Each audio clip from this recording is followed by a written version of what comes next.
Summerslam Predictions. Yeah.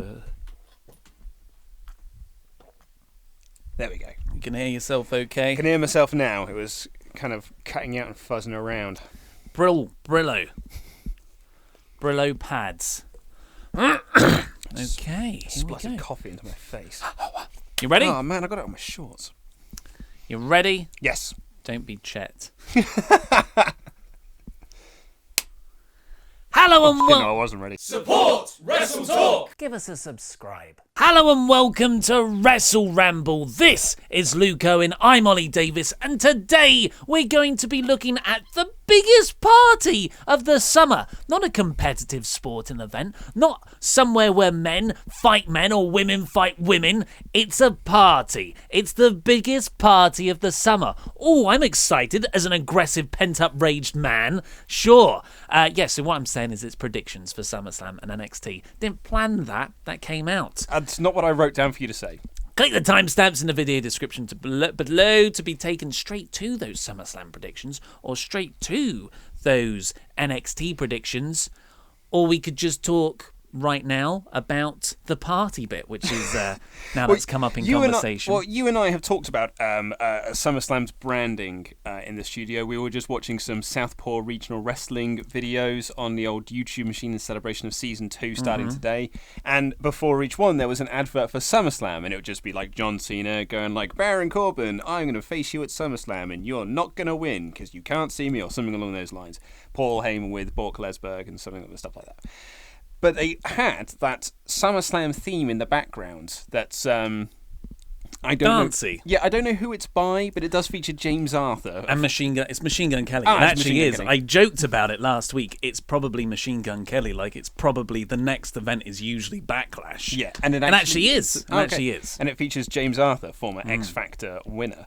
And we were just saying, I mean, I've been saying it for a few weeks now, it's not an inspiring song for a pay-per-view. And I feel that WWE has this issue. Like, every time that it's a song for a pay-per-view, it's always like chilled out and relaxed, and I'm like, I need a song that gets me excited. NXT song, like, I mean, I'm not a fan of every NXT theme song, but it's usually like, and then they put it like with really quick video packs. I'm like, whoa, yes, let's get into some action. Yeah. Whereas this is just like, hey, let's go have a party. We'll sit on the beach and have a nice time. No.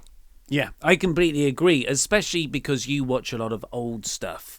When I say old stuff, I mean noughties, late 90s stuff on the network. And it is, let the bodies hit the floor! And I'm like, okay, yeah, this is making me, I wouldn't listen to this in my leisure time, but it's making me angry in the right way. Which is Drowning Pool's first album is great. You sort of want to channel that immature side of you that has aggression, because everyone has aggression. Yeah. It's a natural part of humanity. That's why competitive sports are so much fun to watch. Combat sports, it's like a release through those people, right back to the gladiatorial days of Rome. So yeah, I'm listening to a podcast on Rome at the moment. Are you really? Yeah, it's massive. It's wicked. I'm going back through the Something to Wrestle With archives. Yeah. I'm currently listening to the episode on No Holds Barred, the WWE movie, or WWF movie back in the 80s. Was Pritchard working on it back then? Or was it second hand? No, Pritchard was working with a company, but he had nothing to do with the film, which makes it hilarious because Conrad's there going like, what was it like at the time when you were interviewing for the stars? You know,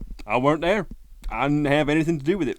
So our thing is Bruce Pritchard's Something to Wrestle podcast. That's the one we're chasing. It's the one we always seem to be behind in the iTunes charts. Yet we're always plugging him. We're always it's actually a really good podcast. It's a really, really good podcast. It's really interesting. I was hesitant to get on board with it because I've not heard great things about Pritchard, but man alive, it's a great podcast. Really interesting perspective. Yeah. And compared to ancient Rome, when Julius Caesar was part of the triumvirate and doing all these political maneuverings in the Senate, that's got nothing on backstage WWE politics. Wow. History joke. Do you listen to all of your podcasts on double speed? Yes, I do. Yeah. Not us, though. No, it's just because I can't. It's too fast. I just find that amazing. Because I've tried it on your recommendation to listen to podcasts on double speed, but I can't do it, man. It just sounds weird. It's whether you listen to stuff for leisure or for information. Okay. And I kind of, do the two. So should we get on to some predictions? Yeah, let's do some predictions, because we've got 2 shows to get through and a lot of matches. And one of them is like 4 shows, really, let's be honest.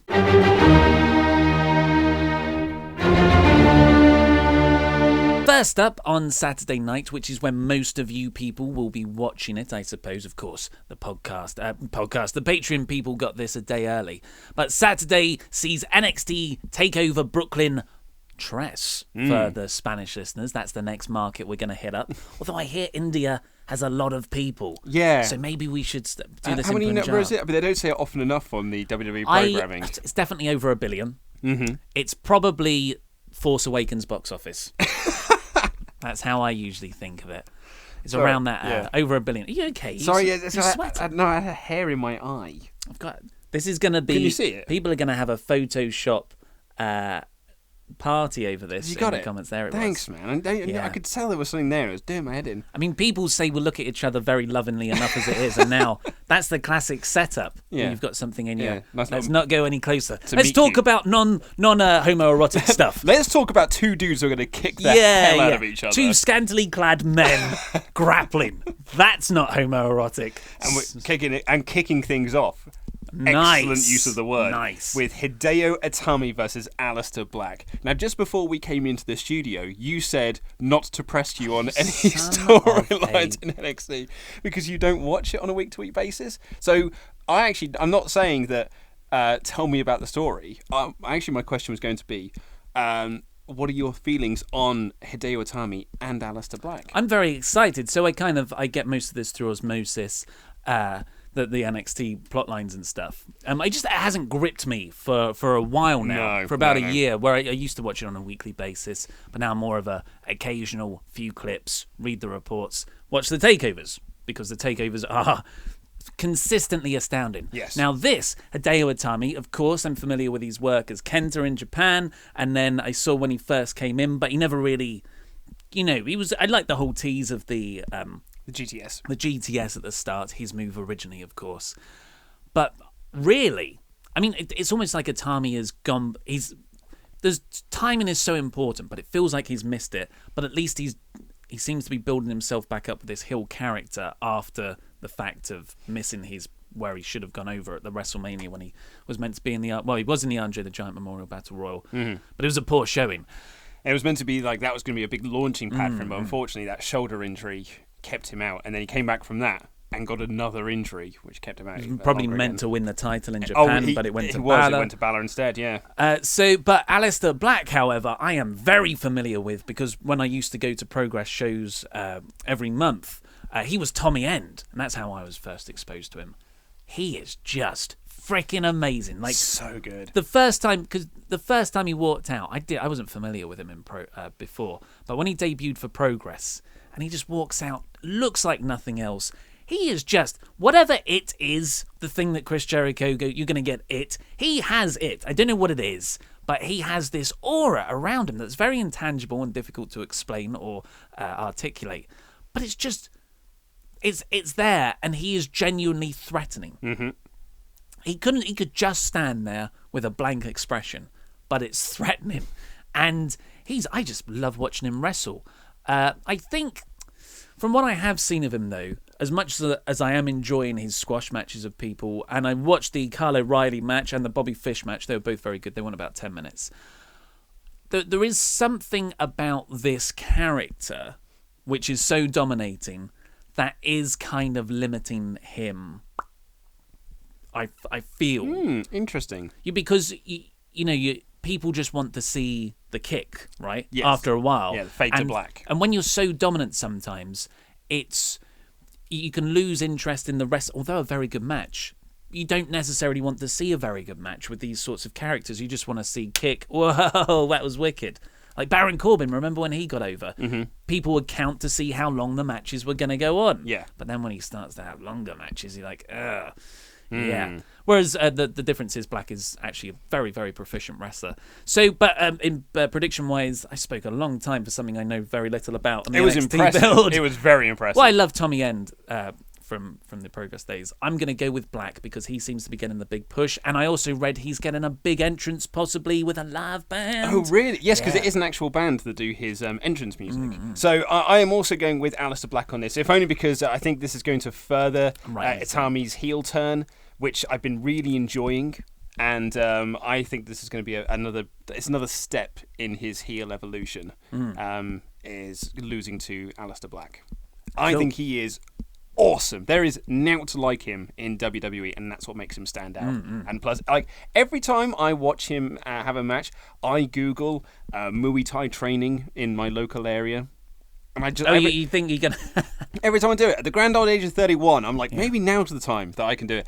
At the age of 31, suffer from colitis, got really bad bones, but I reckon I could stretch myself out. I do yoga. Just be all technique. You do DDP. I do DDP. I still can't touch my toes, but I bet you I could do some kicks. Next up, we have Johnny Gargano versus Andrade Cien Almas. Yeah, not a lot of build for this, aside from the fact that it's Johnny wrestling. He's obviously come back after the Tommaso Ciampa heel turn, which unfortunately has been sidelined because he's out with an injury now, which is really unfortunate. Really unfortunate because they probably would have had their match here. So very poor time because he's going to be out until next year now. So this is just more of a stopgap for Johnny wrestling. But I think it's going to be a fun match. I really like Andrade. He's got quite an interesting character at the moment. Just to fill you in some of the Well, blanks. I know he's with Tessa Blanchard now. Is that right? Or no, it's Austin Aries' girlfriend. Austin Aries' girlfriend, yeah. I can't remember her name. I can't remember her name either. She is attractive. But his character at the moment... No qualms insane. His character at the moment is that he is more interested in partying than he is in wrestling. And his partying lifestyle is making him take the eye off the game. And now that he's got this new lady valet, she's making him more focused. That's a great story, bit of character work. Yeah. I like it when wrestlers lose matches because of character traits rather than just getting straight up beaten. So an instance would be because The Rock back in the day, he's a mega baby face, but he's also a cocky asshole. Really, that's it. So like if the commentators play up on commentary, he should go for the pin here. He shouldn't be taunting all the time. He's playing it up to the crowd too much, and then he gets beaten. You can say, he made a psychological mistake rather than a physical mistake. Yes. So that's a very nice bit of storytelling. I think Johnny Gargano is a spectacular babyface. So good. He's numero uno babyface. Facial so great. sellings. Yeah. Who are you going to go for? I am going with I'm going Almas in this one actually. I was going to go Almas too. So we're both Almas there. Yep. Authors of Pain versus Sanity. Yes. Weird dynamic. Yeah, got Killian Dane and Alexander Wolf of Sanity with Eric Young and Nikki Cross on the outside. Could this be the farewell for Sanity? Yeah, and as you said, it's a weird dynamic because Authors of Pain have been working babyface in this feud, and it's been really odd to see the Authors of Pain as babyfaces after being these dominating heels for so long. And they've still got Paul Ellering as their manager. Paul Ellering as manager, yeah. So which is also going to be good because you've got Paul Ellering and Eric Young on the outside. It's a shame, really, that Eric Young had to take time off because of a family tragedy, which, he wasn't at 2 sets of tapings, I think. He had some time off.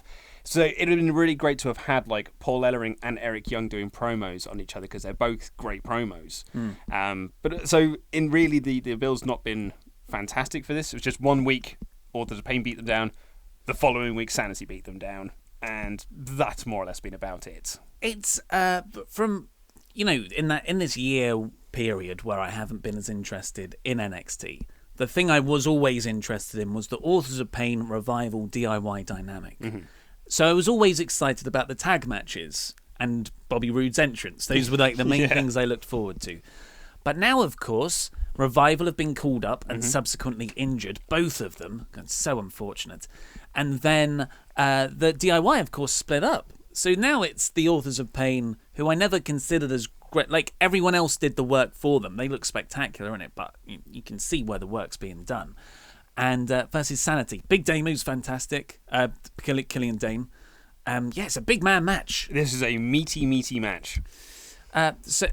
So, of course, all the speculation, theories, nothing reported, was that Sanity were going to be called up and they're revealed as the Breezango attackers on SmackDown. I don't think that's the case anymore. I don't think it's the case. Because I think that would have either happened at SummerSlam or the Tuesday after, and we know Breezango aren't going to be on for the next 2-week period after SmackDown.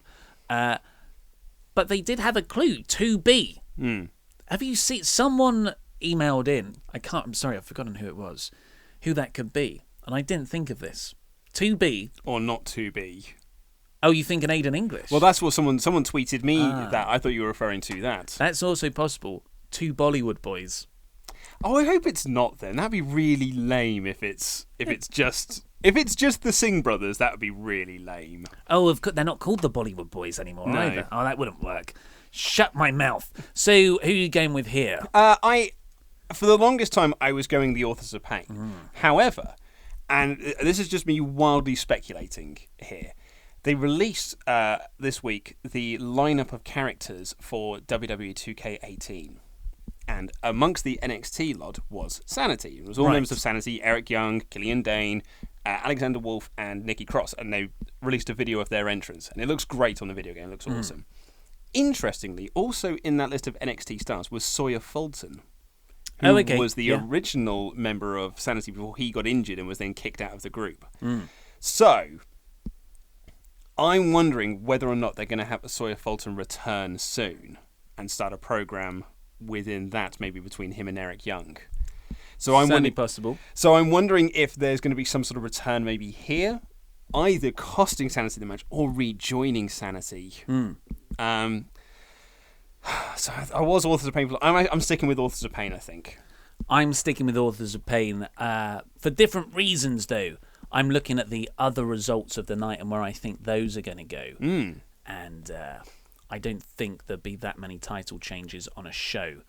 So we both gone AOP. Yes. Women's title match. Asuka, longest reigning champion of anything ever. Screw you, Bruno Sammartino. Bill Goldberg sent her a message on Twitter. Yeah, that was nice for the undefeated streak. So Asuka versus Ember Moon. Yes, a title change that I felt should have happened over WrestleMania weekend. I think that the plan was that obviously Asuka would beat her or cheat to win. It's the first time and the only time she's ever had to cheat to win. To retain her title was against Ember Moon at the Dallas show, Orlando show. Yeah, and then WrestleMania show. The WrestleMania show, yeah. And then they were going to have their return match at Chicago, but Ember Moon got injured due to Asuka, so that kept her out of it. So now she's like, this is her big return match. That as a storyline, grand, because now it's just like you've only ever had to cheat once, and it was against me. I'm the only person who's got your number, and I can beat you. Great little storyline. Problem is, because the interest in the TV is so lacking, Ember Moon's return's not been that great, and the crowd are not into her as much as they were over Orlando weekend. When she was going into Orlando, she was really hot. Now, she's not as hot anymore. But I still think they're going to do the title change, and I don't think it's going to get the reaction that it could have had previously. I think the loss at Orlando really hurt her. Cool. So you're going Ember Moon. I think Ember Moon's going to win the belt. New champ. I am going for Asuka to retain because I think the real money in Asuka is to call her up to the main roster unbeaten. Yeah. Rather than putting over someone on the way up. If you're gonna keep someone, I think Asuka would be wicked to keep unbeaten. I agree. I think that'd be awesome. And finally, Bobby Roode, the glorious one, versus Drew McIntyre. Indeed. For the NXT Championship. Yeah. Drew's first shot at the belt since returning to the company. I've been really enjoying the storyline going into this, which is it's not just Bobby and Drew. You've also got Roddy on the outside. And there's a great kind of crossover feud that's going on at the moment. And I think that's a very interesting thing for NXT. You mentioned how there's not been a lot of interest in TV, particularly from your side of things. I wonder now with Big Gabe running creative. So apparently he's just done a guest spot. Oh, have you read this? Yeah, so Gabe Sapolsky, Paul Heyman's protege during the Ring of Honor days, then he went, in the ECW days, then he was the guy heading creative for Ring of Honor for its really big rise. Big rise. Summer of Punk. Yeah, so 02 through to 09 possibly, where all the big ROH guys these days cut their teeth. And he's been running Evolve for a long time. And it seems he has done a guest, he came there as a consultant. And WWE was seeing how that went. And then, if things go well, maybe he's brought in. Apparently, Paul Heyman's lobbying. Reportedly, this is Wrestling News World, but they've actually had some scoops recently. So yeah, well, I think it was Drew that said in an interview that Gabe was there in creative, so perhaps he was just talking about that guest spot. Yeah, but I think it'd be really great if he was, because I'd love them to really develop this triangle feud at the moment with Roddy on the outside. And because of that, I'm going for a Bobby Roode retain. Oh, okay. And I think they're going to build to a triple threat at the next TakeOver, which I imagine is before Survivor Series. Interesting. That is a good point. I see someone sent me... I think Bobby Roode's going up to the main roster soon. I think if they do this post-SummerSlam draft, I think Roode's going up. And someone sent me a picture of some Topps trading cards. Yeah, someone sent me that as well. Yeah. And McIntyre was listed as the champion. Yeah. I hate calling him McIntyre. It's a slave name. Galloway. So I'm going to stick with my guns. I think Bobby's getting called up, and you're going Drew. Yeah, I think storyline-wise... No, you're going Drew and I'm going Bobby Roode. Yep, I've written those down wrong. Yeah. Yes, no, I've written those down right. Yeah, you have written them down right, but you said it the wrong way around. Okay. I think storyline-wise, it would be better for Bobby to retain, and then you still have Drew gunning for the belt, and Roddy still gunning for Bobby Roode as well. However, I don't doubt that you might be right on that, and I think that a Bobby Roode call-up, and if he's on the rise for a call-up, then I'm all for that, because he's great. And one last prediction I'm sure we're unanimous in. Adam Cole's going to be sitting at ringside. Yes, he'll get the Bobby Roode and Drew McIntyre treatments. That's a nice length for a wrestling show. That's 2 hours, 5 matches. Each of those, you can have a few 10. The top 2 can go 10 minutes. Then with your championship matches, they could go 20. Maybe the main event goes half hour. That's a nice length for a pay-per-view. I'm not going to get bored in that, and I know all the matches are going to be of a certain quality, and maybe changing up the styles a bit. Tag team wrestling, Aleister Black's style is very different. SummerSlam is going to be 6 hours at least. Now, can I counter this? I'm going to count. It's 13 matches. Because it was 12 when I did the video yesterday, and then they thought to add one. Yeah, they always love to do that. Yeah. So I'm going to counter your argument, because I know what you're saying here. And actually, we have been taken to task over this within the YouTube comments that we say that the shows are too long, and then the WrestleRamble goes an hour and a half when we do a Wednesday show. I would argue we're covering 5 hours worth of TV. An hour and a half is not that bad. However, with the roster the size they've got, and with the roster depth that they've got, I think there's this thing with fans, particularly actually with people I've been talking to on Twitter this week. I've had a lot of people get in touch with me, upset that the New Day and the Usos are on the pre-show. I was saying that someone's got to be on the pre-show. You can't have everyone on the main card.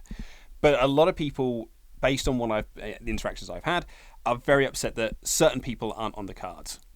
Certain people aren't on the main show. This person deserves a better shot. This person deserves a better shot.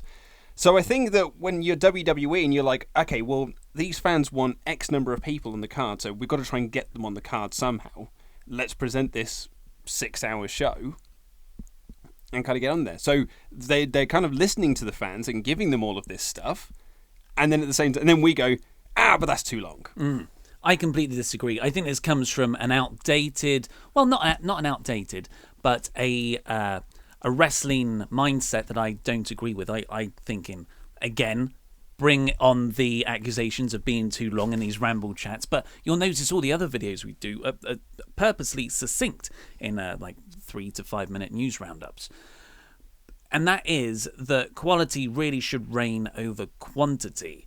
And I think these, particularly for the Big Four, I understand there's a brand split, but the idea that you have to get all the wrestlers on for the WrestleMania payday or the SummerSlam payday, because if you're on the card, if you're wrestling, you're going to get a share of that pay-per-view. Well, in the old days, I don't know how it works with the network. But it's also DVD sales as well. You get royalties because you were on the DVD. Which is one of the reasons Austin Aries reportedly left, because the Cruiserweight match was cut from there. Yeah. I would say... And I never thought of this before this week, but why not treat the Raw and SmackDown go-homes as essentially pay-per-view caliber shows, but you save your really, really big matches for SummerSlam, so your main titles, your women's titles, but then, and maybe a grudge match or two, But your other ones, you could have maybe 3 really big matches on Raw or SmackDown. Because where the Cruiserweight Championship is a great example. That Cruiserweight Championship match, if that was built up for the Raw, that would feel like a big deal. Now it just feels like an afterthought, and it's going to be repeated on the pre-show. Everyone's already forgotten the match. Yeah. The SmackDown Tag Team Championship, looking at that card, it's like, I don't care if it goes on the pre-show because it's mind-numbing how long that is. It's almost incomprehensible. But if that was the main event for SmackDown's Go Home show, and that was the end of the feud, and after SummerSlam they start a new storyline, I think that's a much better way of doing it. I agree with you, and I'm not saying that you're wrong. What I'm saying is that there are fans who believe that everyone should be up on the card. That's wrong, though. Because before the Hardys match was announced, I was getting people coming to me on Twitter saying the Hardys on the card that aren't on SummerSlam. That's insane. Becky Lynch isn't on SummerSlam. That's insane. Sami Zayn's not on SummerSlam. Ty Dillinger's not on SummerSlam. Luke Harper's not on SummerSlam. There's all these people that everyone's like, well, they're not on the card. So, and why aren't they on the card? Because they haven't had storylines. Well, okay, but why haven't they had storylines going in? Because there's only so many plates you can spin. Exactly, and that's what I'm saying. It's like there's only so much room you can have on the card. So I think that you've got, if you're WWE, you've got to try and get that balancing act because you have so much talent. And like you bring up Bobby Roode, that's another person. You bring up Sandy, it's another load of people to. But that's a good problem to have, that you've got such a depth of roster that you in can the talent that you can mix things up. That you can mix things up, and you can leave I would prefer to have 7 huge matches where I'm like, oh my god, the star power of this is phenomenal, rather than 13 matches where everyone, is pretty good, but it's diluted just by the increased amount of stuff. Should we get into the predictions, though? I'm not saying you're wrong. I'm just playing devil's advocate of the other side of the argument. So the Hardys and Jason Jordan versus Miz and the Miz Taraj, which we saw on Raw. Yeah, so, the Hardys have got to go on SummerSlam, so here they are. And they're on the pre-show, fine. Unfortunately, their feud with the Revival got cut due to injury, so this is fine, I suppose. Well, I don't think it's fine. I don't think it should be. It should just not be on there. Well, I agree. If this match wasn't on the card, then it's not like this match has been added, and now I'm like, oh, well, now I'm interested in SummerSlam. Because not to give too many spoilers away, I think there's probably 2 matches maybe I'm interested in, maybe 3. Yeah. So Jeff Hardy pinned Bo Dallas, I think it was, on Monday. They're obviously building Jordan versus Miz throughout this, so maybe Jordan gets a pin on Miz. I think Jordan's going. I think the babyface is going over. Yeah, the babyface are going. So we're both going for the Hardys and Jordan. Yes. The Jordan. There's no portmanteau word there. I feel angry now. I feel like I've gotten in an angry state. We should probably say this now, shouldn't we? We're aiming to come in on Sunday and watch the event here. But we don't have good enough internet to stream our reactions, as many people have asked. So what we'll do, if something big happens, a title change, we'll record a quick 5-minute reaction in this setup and then upload it while the thing's still going on, hopefully. That's our aim, at least. So check us out on Sunday as SummerSlam's going on for some hopeful reactions. Maybe that's why, though, because I'm just like, I don't like staying up late and it's hanging over me. I'm going to be... This was your idea as well. Okay, so I got into the studio. I was in the studio first today. But Oli came in and he said to me, I've got this idea, but I don't know if I want to suggest it because I know you'll like it, but I'm not sure I want to do it. And that was that we'll watch SummerSlam live as we possibly can with the internet that we've got. And then we'll record some reaction videos, and then essentially we'll start work really early on that Monday. As a professional wrestling channel, it's the right thing to do. Yes, but I will have to stay up late. So that's. And you are nearly 30 now. Your body is shutting down. Akira Tozawa versus Neville for the Cruiserweight Championship. Of course, this is the second match we've already seen, just 6 days prior. There's one coming up as well. And actually, there's 2 coming up. Oh, yeah. So this is effectively a repeat of Raw and SmackDown so far. Predictions for this? I think Tozawa's retaining. I don't know. I could see Neville getting it back. If they just put the title back on Neville, I'll be really annoyed. I feel... I don't know. I haven't really thought about this one. Well, you actually haven't put your... I've put you in the wrong bit. Yeah. I'm gonna go for Neville. Okay.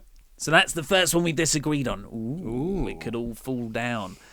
New Day versus the Usos. Of course, we've talked about this already. This is on the pre-show for the SmackDown Tag Team Championships. This is not only a match we kind of saw on just, substitute Kofi Kingston out for Big E on Tuesday, but it's a match that we've seen in various combinations every week for the last 2 months. Mm-hmm. So, but they've managed to have very good matches. This will be a really fun match. Because I love the Usos. I think they're great. I'm sad it's not a ladder match. You were really pulling for it. I felt like this was a ladder match. If it was a ladder match, it'd be on the main show. Yeah, that's a good point. Well, Dean and Baron had a street fight, didn't they, at WrestleMania? Yes. Was that a street fight? God, I can't remember that match at all. There are no gimmick matches on this show. I know. Well, apart from the shark cage match, I four-way, suppose. there's the shark cage, but yeah, apart from that, and a special guest referee, I suppose. So this will hopefully be the end of the feud. Although it's been very good, especially that rap battle segment a month and a half ago. The New Day, I think the New Day are going to retain. I think New Day are retaining as well. So if you do want this to be the end, who would you like New Day to face next? Because can you name another tag team on SmackDown that's not Breezango? Hype Bros. They seemed to break up for a moment, and then they just disappeared. They were on TV for a bit. I they'll have to. SmackDown, to a lesser extent Raw, are going to have a bit of a soft reboot of their storylines come Tuesday. So I think we will see Luke Harper and Eric Rowan return, probably together with no explanation. The Hype Bros, the same thing. Breezango would be... I wouldn't mind a little 1-month comedy feud with the New Day. Yeah, but they've got their attackers to feud with next, I suppose. Unless they have dropped that storyline. Unless it really was it was aliens and Arn. No, because there was still someone else there, and there was the 2B notice. I suppose, yeah. What about you? Who do you think they would feud with? Well, that's why I was struggling to find another tag team. And I don't want to just fix that problem by calling someone up, because that's not fixing the problem. That's not plugging up any holes. That's just... I don't know. That's... Yeah. That's pretty good band-aid over something when you need surgery. Yeah. I don't know who they're going to feud with unless you just put some lads together. Actually, do you know what? Put Sammy and Ty together as a tag team. They've got an out going on. Apparently Mike Kanellis is not being used anymore, so you may as well just put Sammy and Ty together and have a face versus face thing going on. The underdogs from the 10 Underground. Now we're on. No, whatever. What was that? I was going to try and put 10 within Underground, but then I couldn't get it to work. 10 Underground dogs. Underground. You see, you're trying to do exactly what I did. I was making fun of you trying to do what you did. So we're now 4 matches in. Demon Balor versus Bray Wyatt. Another match we saw 6 days ago. No, we didn't. We saw Bray Wyatt versus Finn Balor. We didn't see Demon Balor. I apologise for sounding like a broken record to everyone who's listening, like I'm being too sour. I was going to say, I'm the one who gets accused of being whiny as well. Yeah. I'm positive about this. But this is literally a broken record way of booking, because it's the same stuff. So hopefully you'll understand my frustration. Well, it will be. They like you. Finn Balor, because... They want to keep the demon strong. It's a year after SummerSlam where he made his, he won the Universal title, which is... They've just forgot about that apart from the slight Brock Lesnar thing. He really should be a bit angrier about that and pushing his way into the main event more. Yeah, we'll come on to that when we get to Randy, I suppose. But this has got Demon Balor win written all over it, really. Yes. Painted all over it, you might say. Especially because Bray Wyatt won clean on Raw going into it. And... Oh, God, this is just horrible booking. I've written down the wrong letter there for both of us. Well, I thought you'd written down Balor. Well, but it could be for Bray Wyatt, though, as well. Big Show versus Big Cass. Another feud that we've seen matchups of multiple times in the last month. But we haven't seen Enzo suspended from the ring in a shark cage. That is a good point. And that will be a spectacle. So a buddy of mine is at SummerSlam. I mean, not at the moment because it's not on yet, but he will be at SummerSlam. He's there on his honeymoon. It's part of his honeymoon present is that he gets to go to SummerSlam and he's going to NXT as well. And he sent me a message going, we were just chatting about the card while he was in Mexico, and he messaged me saying seeing Enzo suspended from a shark cage is going to be quite the spectacle. And it's something I haven't really thought about, because when you're watching it on TV, it just seems it's a lad in a cage suspended above the ring. But I'd imagine if you were there in a live crowd, Yeah. it must be quite a sight. It's something you can see as well, as opposed to a Punjabi prism where you're trying to make out everything that's going on. Yeah.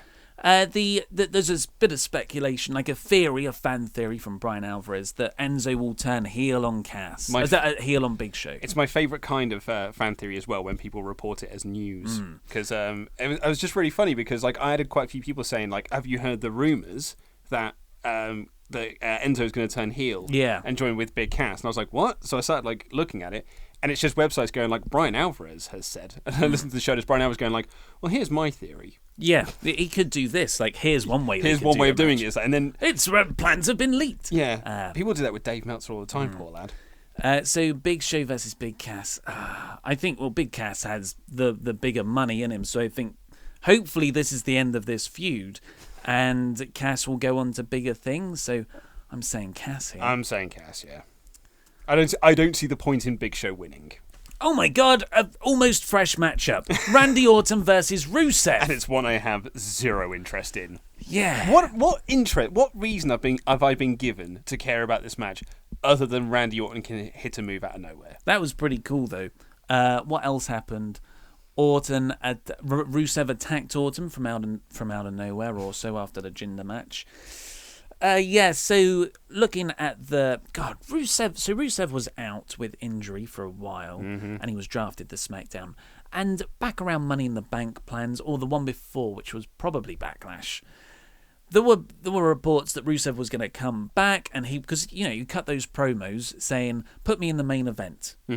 That I won't come back. Shane McMahon isn't responding to my calls. And apparently that was Ryan Ward's way of maybe Rusev winning Money in the Bank, maybe getting a title shot, but then the whole Jinder push threw the Rusev foreign heel plans out the window. So he was really a victim there. And he's gone from someone who's going to get a big push to now losing the returning match to John Cena in the flag match. And let's be honest, Randy Orton has lost 4 pay-per-view matches on the trot now.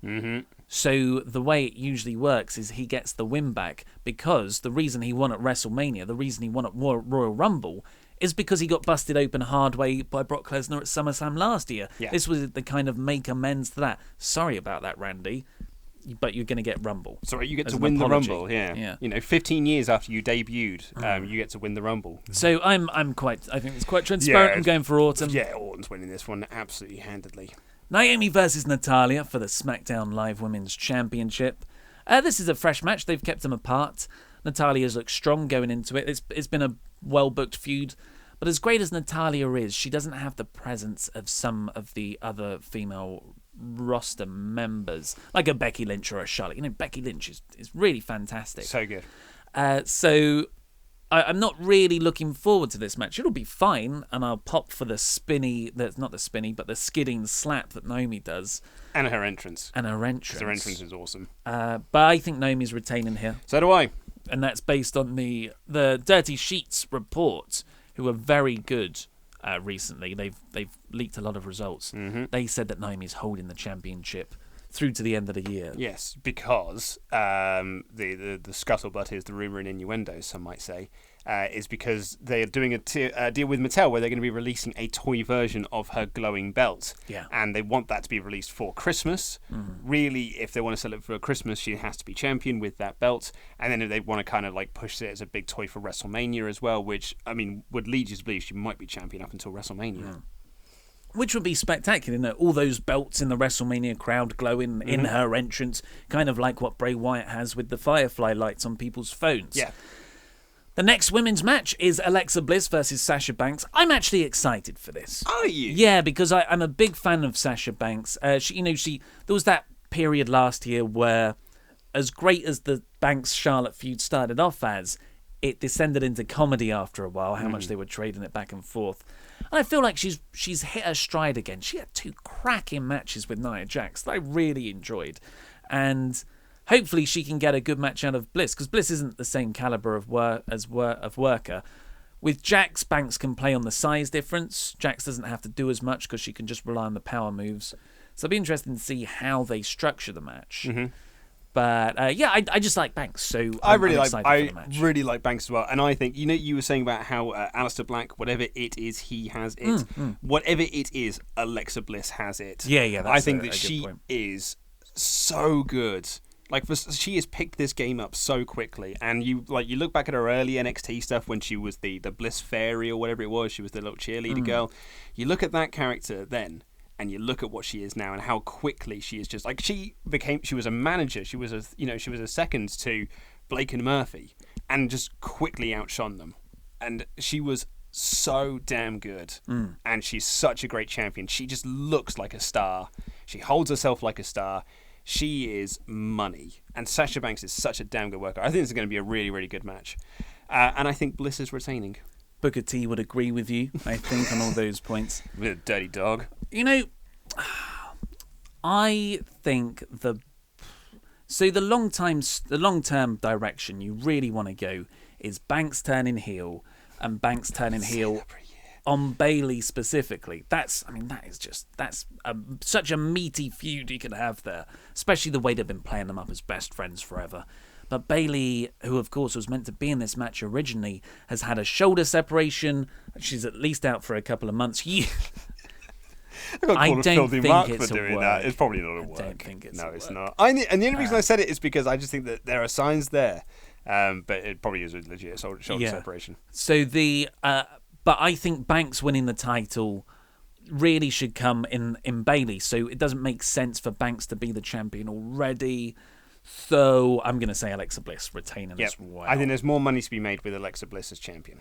You've written down Death here, which is that's what we kept saying. Dean and Seth. Yes. Death. Yeah, that's a cool name. The Death Shield, Death Squad. Like they'd ever be able to be called that in WWE. Can't even say the Calf Killer. This is Dean Ambrose and Seth Rollins versus Sheamus and Cesaro for the Raw Tag Team Championships. This is a match I'm looking forward to. This is the first match on this card where I'm like, the storyline going into it has made me excited for the match.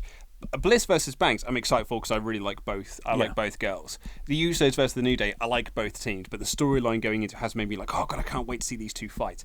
This story and the booking of this story has been so good that I am legitimately excited to see these two teams collide in the ring. I'm genuinely really looking forward to this match. Yeah, and very rarely these days can you get so genuinely invested in baby faces winning. Yes. I want the baby faces to win. I really want to see them win because I want to see their celebration when they do win. I'm going to be really, really genuinely happy, no cynicism, when Dean Ambrose and Seth Rollins win. So you think they are winning? I would say they're winning. I think Shimara are retaining. Are you kidding me? I think that this is the first stage of a storyline, and I think that the heels need to win the first stage in order for the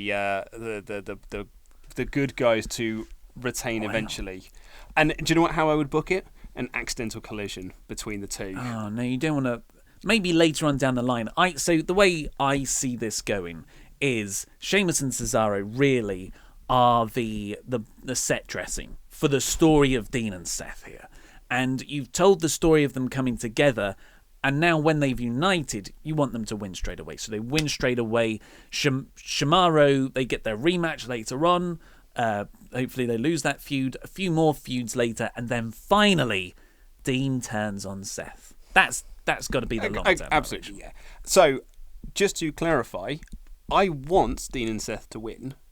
But I think Shimaro are going to retain. Because WWE hate their fans Exactly, sometimes. yeah, because they don't want to get good heat. Just another aside on this match, it's going to be cracking. Oh, God, Cesaro, Rollins, Ambrose has really picked up his game recently, and I will always love Sheamus. I love watching him wrestle. I think maybe he's legitimately wrestling sometimes is the problem, because he can hurt people. But I love how stiff he is. Yeah. That sounds a bit homoerotic again. Yes, and he does. AJ Styles versus Kevin Owens more matches together, for the United States Championship with Shane McMahon as the special guest referee. They've made me not excited about an AJ Kevin Owens This match. is, I think, now the third time you've said this since we started doing the WrestleRamble, because this is their third match they've had on pay-per-view. And it is the third time you have said, I'm not excited for an AJ Kevin, or they have made me unexcited for an AJ Kevin Owens match. I was more interested in it last week than I was after the go home angle. But I still think it'll be a good match. They haven't had a great match. Had fine matches. But this is what I'm thinking. I'm wondering if I'm kind of leading myself up to a fall here, where I'm going to say, like, I'm sure it'll be a good match because I know it can be a good match. I know that AJ is just like he's the best worker in the entire world. Company. I mean, yeah, save for a couple of people over in Japan, but I mean, I think that AJ is he's one of the best in the world, and I think Kevin Owens is phenomenal as well. He's not the phenomenal one, but he is also phenomenal.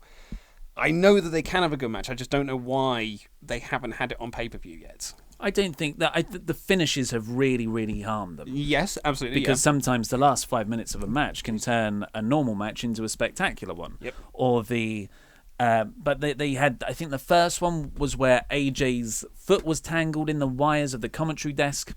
That was fine. That was an okay finish. But then you had the referee genuine botch. There was some other referee calamities in there. There was the three-way with Jericho, which was fine, but had Jericho in. And now this is engineered for a screwy finish. Hopefully it's a good screwy finish, though, which sets up a Kevin Owens thing later on down the line. Yeah. I haven't... This has really been... it's missed a lot of potential, this feud. And the inclusion of Shane McMahon...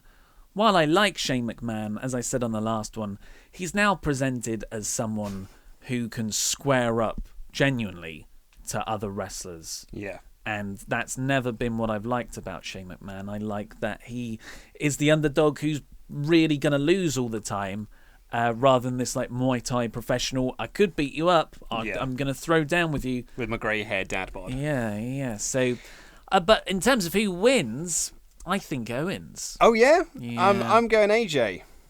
We're clashing on a few here. Yeah, I'm going for an AJ retention. John Cena versus Baron Corbin. John Cena. Just straight up John Cena. Straight up John Cena. So I don't know if it's as clear cut as that, because of course Baron calamitously lost the Money in the Bank cash in, unsuccessfully cashed his briefcase in on Jinder, but John Cena has also got a lot of movie work coming up, and he's going over to Raw. Yeah. So if he loses this feud, and it's such a dense card, no one's going to remember John Cena losing, but they will remember Baron winning. Do you know what I would like to see? I'd like to see no match happen. I'd like to see John Cena do his big entrance, and while he's doing the entrance, Bowser Corbs just runs down, attacks him in the aisle, and then just beats him pillar to post, hither and yonder, and just leave him laying outside, and then walk to the back and not bother having the match. That would be really good, actually. That would also break up the monotony of the show as well. Yeah, and if the best way to recover from the briefcase cash-in is to now make Baron unhinged and just really violent. That's what I'm thinking. And that's the way of doing it. Yeah, so I'd like to see that. So technically John Cena would win. Yeah. But I would much prefer to see Bowser just come down and just like beat the holy hell out of him. I hope they do that. I'm not confident. I think Cena wants his big match. They'll have a 20-minute match. Yeah. Kick out of 3 AAs. Absolutely, yeah. Might do a super AA. Yeah. He'll lock in his rubbish STF that applies no pressure. You gotta snug. Make it more snug. Gotta lock that thing in, son. So we're both going Cena there. Jinder Mahal versus Shinsuke Nakamura for the WWE Championship. Baron Corbin no longer a factor because his briefcase has already been lost. We haven't even talked about Carmella being a factor in the SmackDown Live women's match. Fair point. But I don't think I think she's going to hold on to that for a while. I think there's more. There's more story to be told with her holding the briefcase than there is her cashing it in. Yeah, especially now Ellsworth is back. Yes. He's a gem. He really is something. So I read the other day that Vince McMahon is favouring Jinder, and I can totally see that happening. Yep. But the moment is Nakamura winning here. I'm going with heart here. Yeah. Nakamura's Naka? winning. I want him to win so much. Yeah. It's going to be such a good moment. It will get him over huge. It would get him over even bigger if Corbin then cashed in and Nakamura beat him as well. But, it's in Brooklyn. It's a pretty smart crowd. He can come out on Tuesday in the same building. Everyone will be elated.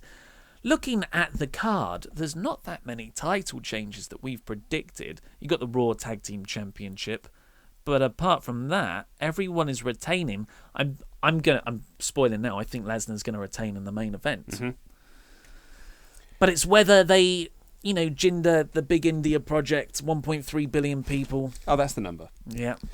I am going for a Jinder retain. Damn. I'm going for a Jinder retain, and the reason why I'm going for a Jinder retain is that it's the classic story or the classic mentality of there's more money in the chase. And I do believe in that. I don't think it's the right time for Shinsuke to win the championship. I think that his first title win should be built up more. But, it's a company of moments, not a company of actually building up to moments. So there is every chance that he's going to win. But I can actually just see this being the Bollywood boys get involved, screwy finish, Jinder wins. Who are the Bollywood boys? Sorry, the Singh brothers there get we involved. go. Do apologise. So the Singh brothers get involved and they help Jinder retain through screwy means. Also, Jinder's lost clean twice on the last two SmackDowns. Oh, that's a good point, yeah. So I think him losing on pay-per-view would just be sort of like the nail in the coffin for that experiment. And so those people who said that, there was a few people who pointed out, because I said, John Cena pinned Jinder clean, and then a lot of people were going we didn't actually pin him. He did. It was as good as. Yeah, he was beaten. So I'm going for a Jinder retaining here. I'm going for every champ retaining. I agree with everything you've said. Yep. But I think it is all of that there. I think you've got an equal side of Nakamura's strength. So I think it is neck and neck in terms of on paper the reasons they could go either way. So I'm just going to go with my heart. Yeah, and do you know what? I hope you're right. This is the same with the tag championship match. I hope I'm right too. And finally, in the main event, well, possibly. This is the main event. This is the main event. Yeah, come on now. Brock Lesnar versus Samoa Joe versus Roman Reigns versus Braun Strowman. 4 big bits of man meat. This is I feel that when we come to watch the show late at night and we order pizzas, that we order meat feast pizzas in celebration of this match. With stuffed crust. Gotta get the stuffed crust in. Although, when we ordered pizzas last Saturday, margarita. I like to fold the pizza and filling, or topping rather, gets in the way of that. Oh no, I'm a folding man as well. You fold that way? Yeah. I fold it in half, as in down the slice. Yeah, that's what I do. Yeah. So yeah. I grab it by the crust and then I just sort of bend it. Yeah. And then I spread it that way. I just like a margarita. I don't know why this is so controversial. I like other toppings, but if I had to order, if I'm going to spend 18 quid on a pizza, it's going to be my favourite pizza, which is tomato and cheese and a stuffed crust with a herb and sour cream, whatever it is, dip. Come at me. And garlic pizza bread to open. Basically, all that is to say that I think Brock is retaining. Yeah, that's a weird way of explaining why Lesnar's retaining. So there are many reasons why we're both going for this, but it's just Paul Heyman, of course, has said going into this match, if Brock loses, the idea being this is an unfair match for the Beast Incarnate because he doesn't even have to get pinned to lose his title. You just want to get Lesnar out of WWE because of all these UFC rumours. It hasn't said that explicitly, but that's the insinuation to play up real life rumours and reports because of the John. And WWE only started doing this once John Jones made those rumours public. Yeah, and he's UFC 218. I can't remember. So with Paul Heyman saying that Lesnar would leave if he loses, and then you see No Mercy being advertised with Brock. And you see the Raw after SummerSlam being advertised with Brock, and multiple house show events being advertised with Brock. It's like, I feel that I know why they did it, but I feel that them putting the Brock will quit if he loses stip has ruined this match for me. Yes, I agree. Because had that stip not been there, I would have been more up in the air of I don't know who's going to win. Because I might have actually said, I think that Braun might get the belts here. I'd have actually been a bit more up in the air about who's going to win. But because it's that thing when I'm going to put my career on the line, even though they're not leaving. It worked when Mick Foley did it. in 2000, but it doesn't work. Like TNA used to do this all the time. Like just Kurt Angle would just go like, I'm going to put my career on the line. It's like, well, I know you're winning then. Yeah. And I think that it has dampened some of my interest in the match. I think it's going to be a big, meaty match, and I think it's going to be a lot of fun.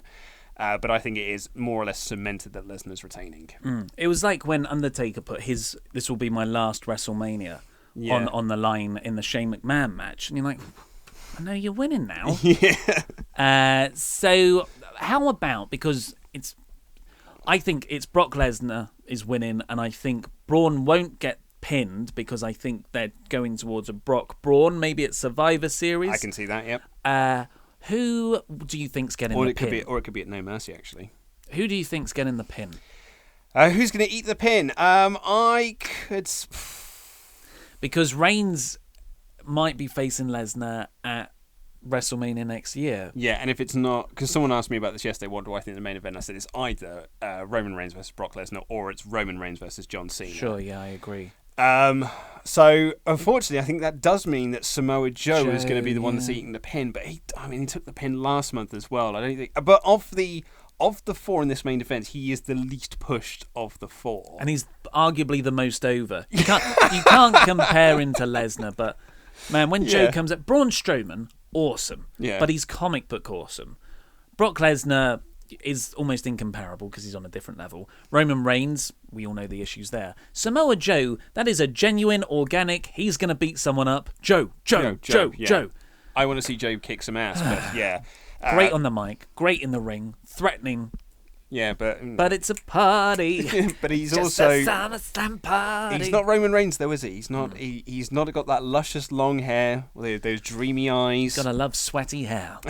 He is a big sweaty man in the wrong way. So yeah, I think that Joe will eat the pin. Well, why don't you leave your predictions in the comments below and you can match yourselves up against us. This would, of course, play into the larger month of victories. I am 1-0 up at the moment because I won Fantasy Booking Warfare. You sure did. By a landslide. It was a landslide. Last weekend. So put your predictions below. And if you want to click up with the latest. Yeah, click up with the latest. Catch up with the latest WrestleRamble or WrestleTalk news. These videos have just appeared over Luke's face. Support WrestleTalk on Patreon. Subscribe to WrestleTalk. Check back on Sunday because hopefully we'll actually be here uploading reactions to SummerSlam as it happens. This has been Luke Owen. I've been Oli Davis. That was a kind of okay outro, and that was rambling.